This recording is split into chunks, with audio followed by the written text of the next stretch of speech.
प्रिय भैया बहनों, आज हम लोगों का टॉपिक है derivation of equation of motion by graphical method. अभी तक हम लोगों ने इक्वेशन ऑफ मोशन के बारे में जाना कि तीन तरीके की इक्वेशन ऑफ मोशन होती है, जिसको हम फर्स्ट सेकंड थर्ड कहते हैं, जिसमें होता है v = u + at, s = ut + half at square, और थर्ड आपका होता है v² = u² + 2as, जिसको हम लोगों ने ग्राफिकल मैथमेटिकल तरीके से प्रूव करना भी अभी तक सीख लिया है। आज हम लोगों को सीखना है by graphical method. Graphical method से हम लोग फर्स्ट इक्वेशन, सेकंड इक्वेशन और थर्ड इक्वेशन के बारे में कैसे उसको प्रूव करेंगे, कैसे उसको डेरिवेट करेंगे। तो शुरू करते हैं। फर्स्ट इक्वेशन हम लोगों की है v = u + at। ये आपकी फर्स्ट इक्वेशन ऑफ मोशन है। इसी बात को हम लोगों को ग्राफ के माध्यम से प्रूव करना है। अब ग्राफ क्या होता है, ग्राफ के बारे में हम लोगों को पहले से ही जानकारी है। जैसे ग्राफ ड्रा करते हैं उसी तरीके से ग्राफ ड्रा करने की कोशिश करते हैं। मान लेते हैं कि ये कोई एक्स एक्सिस है, ये एक्स एक्सिस है, यहां पे आप लिखेंगे एक्स एक्सिस, और इसी की परपेंडिकुलर हॉरिजॉन्टल वाई एक्सिस, इसको हम लिख दे रहे हैं वाई एक्सिस, यानी ये एक्स अक्ष है और ये वाई अक्ष है। ये आपका ओरिजिन ओ। अब होता क्या है कि मान लेते हैं कि कोई बॉडी है, कोई मूविंग वाहन है, जो भी आप मान लीजिए ऑब्जेक्ट है, कोई पिंड है, वो एक समान त्वरण से गति कर रहा है। एक समान त्वरण से गति करने का मतलब क्या हुआ कि उसके एक्सेलरेशन में कोई चेंजेस नहीं हो रहा है, जिसको आपने यूनिफॉर्म एक्सेलरेशन के बारे में पढ़ा। अगर इस तरीके से कोई बॉडी गति कर रही होती है तो टाइम वेलोसिटी ग्राफ पे अगर इसको टाइम से रिप्रेजेंट करें, रिप्रेजेंट ही करते हैं हमेशा, और इसको सेकंड में हमेशा लेते हैं। ये आपको इसके वेलोसिटी शो करते हैं, इसको हम लेते हैं हमेशा मीटर पर सेकंड में। और ये यानी अब ये हो गया वेलोसिटी टाइम ग्राफ।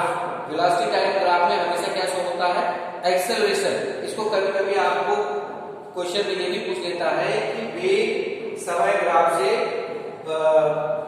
जो है गति का प्रथम समीकरण सिद्ध कीजिए। तो किसी भी तरीके से पूछ सकता है। अब अपने टॉपिक पे आते हैं कि वेग समय ग्राफ में अगर कोई बॉडी मूव कर रही है तो उसका एक्सेलरेशन का ग्राफ इस तरीके से आता है, एक स्ट्रेट लाइन आती है, इस तरीके से एक कोई स्ट्रेट लाइन आती है। अब इसी बात को हम थोड़ा सा और डिफाइन करते हुए चलते हैं। अब ये जो ग्राफ आया वो हमेशा एक्सेलरेशन शो करता है, ये हमेशा एक्सेलरेशन शो करता है, और ये आपकी वेलोसिटी शो करती है, यानी v शो करता है, और ये ग्राफ आपका हमेशा t शो करता है, टाइम शो करता है। अब मान लेते हैं कि जब वो बॉडी मूव कर रही होती है किसी एक्सेलरेशन से, एक समान एक्सेलरेशन से, यूनिफॉर्म एक्सेलरेशन से, तो एट एनी पॉइंट, मान लेते हैं ये पॉइंट क्या है, कोई ए बिंदु पर उसका प्रारंभिक वेग या उसका वेग u होता है। क्या होता है, u होता है, ये इसका u है, और उस समय उसके द्वारा कितना समय लिया गया होता है, मान लेते हैं वो t1।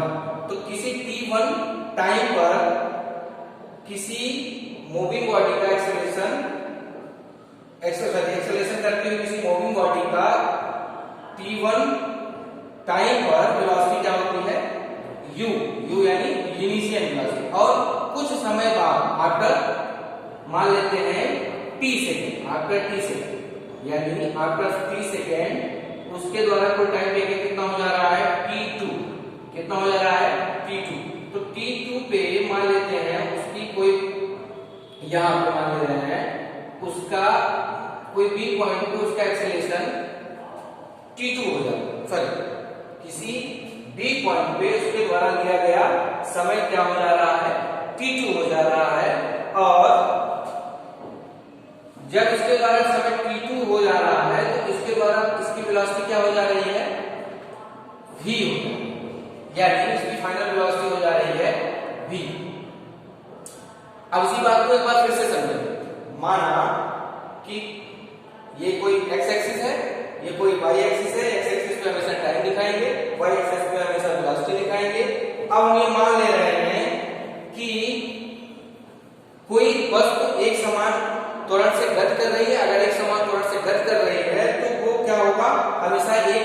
Straight line curve show करेगा ग्राफ। अब मान ले रहे हैं किसी ए बिंदु पर जब वो त्वरण करते हुए ए बिंदु पर पहुंचते हैं तो उस समय उसके द्वारा कुल कितना समय लिया गया होता है t1 और उस समय उसकी वेलोसिटी क्या हो रही है u। और किसी भी बिंदु पर उसके द्वारा लिया गया समय t2 हो जा रहा है और उसके द्वारा उसका वेग क्या हो जा रहा है v हो जा रहा है। तो अब हम क्या करेंगे, u से एक परपेंडिकुलर लाइन ड्रा करेंगे इस तरीके से। ये परपेंडिकुलर हो गई और इसी पॉइंट पे P1 पे एक इस तरीके से परपेंडिकुलर ड्रा करेंगे, यानी इसकी परपेंडिकुलर ये हो गई। पुनः वही काम T2 पे परपेंडिकुलर ड्रा करेंगे, ये हो गई आपकी। और V पर भी हम क्या करेंगे परपेंडिकुलर ड्रा करेंगे।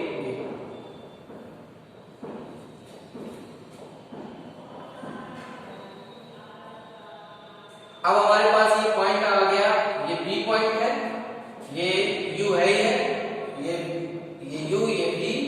अब हमें ये जो कट पॉइंट्स है इसको अपने हिसाब से कोई नाम दे देते हैं। मान लेते हैं ये A था, ये B था, ये C हो जा रहा है, ये D हो जा रहा है, ये E हो जा रहा है और ये F हो जा रहा है। ये होल ऑफ थीम आ गई, जो ग्राफ से हम इस फार्मूले तक कैसे पहुंचेंगे यहां से समझने की कोशिश करते हैं। यानी अब इसी चीज को समझते हैं, यानी टाइम इंटरवल कितना है t2 माइनस, इसके द्वारा कितना समय लिया जा रहा है t2 माइनस t1 और ये इसके इक्वल हो रहा है t, यानी वेग में समय अंतराल कितना है t। और यहां से लेके यहां तक की डिस्टेंस ये भी है आपकी, और यहां से लेके यहां तक ये कुल कितनी दूरी है v, और यहां से लेके यहां तक कितनी है, यहां से लेके यहां तक है u और यहां से लेके यहां तक है v। यानी इसकी वेलोसिटी यहां तक क्या शो कर रही है v और यहां तक क्या कर रही है सो u। यहां तक क्या टाइम शो कर रहा है t1 और यहां तक टाइम क्या शो कर रहा है t2, लेकिन ये टाइम कितना शो कर रहा है t2 minus t1 is equal to t। ये तो समय अंतराल कितना हो जा रहा है t। यही इतना समझना है। अब जरा समझेंगे, अब हमारे पास इक्वेशन क्या आ रही है, अगर हम देखें तो VD इज इक्वल टू किसके होगा BC प्लस CD हमारे पास, यानी ये पूरी डिस्टेंस कितनी होगी इतनी प्लस इतनी। अब ये डिस्टेंस किसके बराबर है, यहां पे देखिए CD इज इक्वल टू होगा ये डिस्टेंस, ये दूरी इस दूरी के बराबर होगी, यानी ये दोनों दूरी बराबर होगी। क्यों? क्योंकि ये दोनों पैरेलल रेखाएं हैं और पैरेलल रेखाएं होने के अकॉर्डिंग ये दोनों डिस्टेंस क्या होंगे, इनके बीच की दूरियां हर जगह बराबर होंगी, इसलिए ये दूरी बराबर ये दूरी, यानी हम ये चीज कह सकते हैं CD बराबर AE।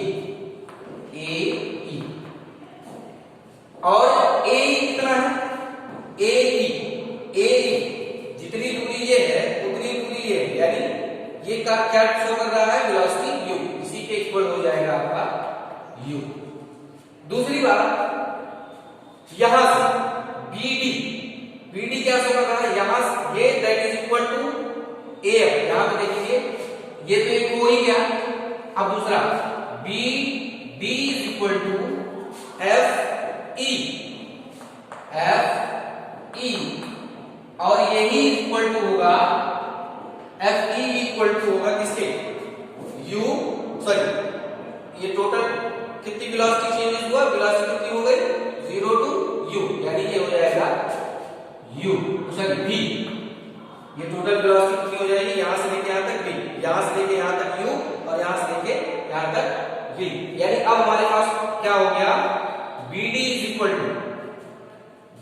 इक्वल टू और या सॉरी इसी चीज को हम लिख सकते हैं BC इसी जगह इसी चीज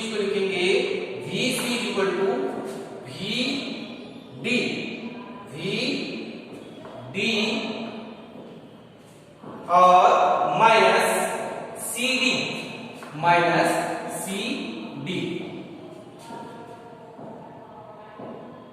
सॉरी बी डी, ये वाली डिस्टेंस निकाल रहे हैं, ये डिस्टेंस निकाल रहे हैं, इस डिस्टेंस के इक्वल होगी इतनी दूरी माइनस इतनी दूरी, यानी बी सी इक्वल टू हो जाएगा B D minus C D.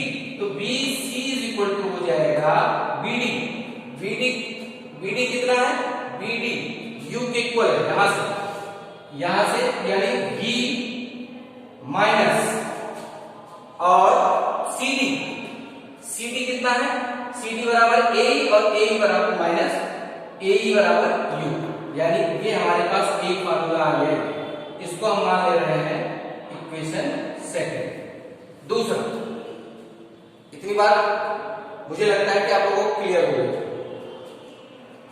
अब क्या करेंगे, अब हमारे पास ये दूरी अगर हमको बी डी एक्चुअल में पता चल जाए, बीसी अगर एक्चुअल में पता चल जाए तो बीसी की वैल्यू अगर हम रख देते हैं तो हमारा ये फार्मूला हो सकता है आपको फाइंड होगा। अभी कोशिश करते हैं, बीसी क्या है, बीसी क्या है, वेग में परिवर्तन, यू से भी हो गया यानी वेग में परिवर्तन, बीसी इक्वल टू क्या है, वेग में परिवर्तन, यानी इतना चेंजेस हो रहा है और यही वेग में परिवर्तन होता है। दूसरी तरीके से हम लोग क्या कह सकते हैं, वेग में परिवर्तन, वेग में परिवर्तन ए इक्वल टू होता है वेग में वेग परिवर्तन, ये फार्मूला पहले से जानते हैं, त्वरण बराबर क्या होता है, वेग परिवर्तन बटे समयांतर,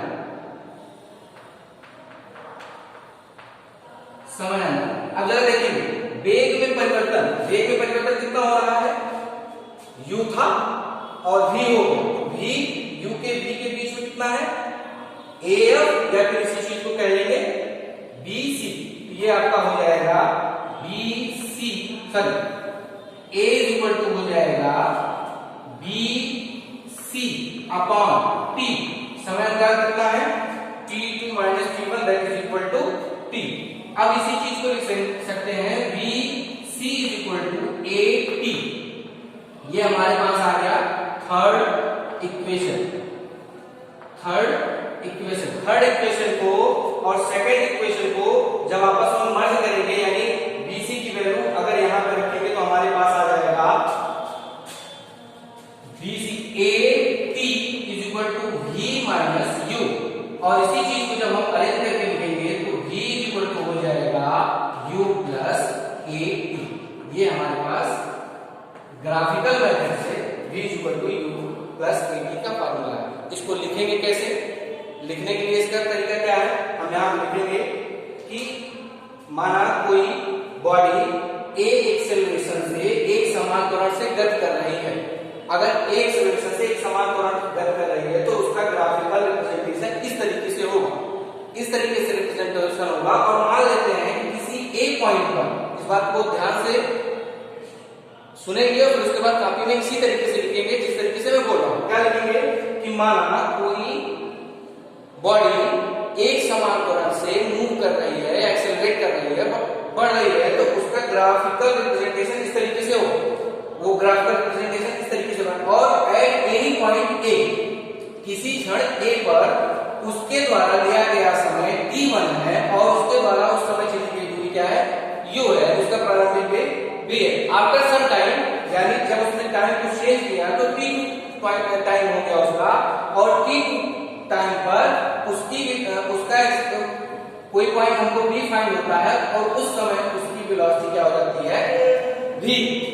अब क्या होता है, वेलोसिटी में चेंजेस क्या हो गया, u टू v, और टाइम में चेंजेस क्या हो गया, t1 माइनस t1 से t2, तो टाइम चेंजेस t हो गया और velocity changes v minus u हो गया। अब बाय ग्राफ हम दोनों पॉइंट्स पे और एक्स एक्सिस के दोनों पॉइंट पे, एक्स एक्सिस के दोनों पॉइंट्स पे और वाई एक्सिस के दोनों पॉइंट्स पे, दोनों पॉइंट्स क्या है, t1 t2 और v1, सॉरी u और v, इस पे परपेंडिकुलर ड्रा करते हैं। जो इस तरीके से हमको मिल रहा है, यानी इस पे एक पॉइंट हमको f मिल रहा है, a मिल रहा है, c मिल रहा है, d मिल रहा है, e मिल रहा है।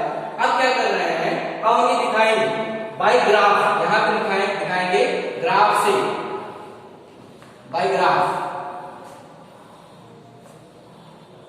बाई ग्राफ क्या होगा, BD, BD की लेंथ जो होगी वो इक्वल होगी BC प्लस CD के, BC प्लस CD के। या इसी बात को हम इस तरीके से भी लिख सकते हैं, BC is equal to BD, BD minus CD।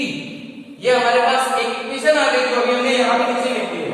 चाहे आप इसको यहाँ पे लिखेंगे, चाहे आप इसको लिखेंगे, उससे कोई फर्क नहीं पड़ता।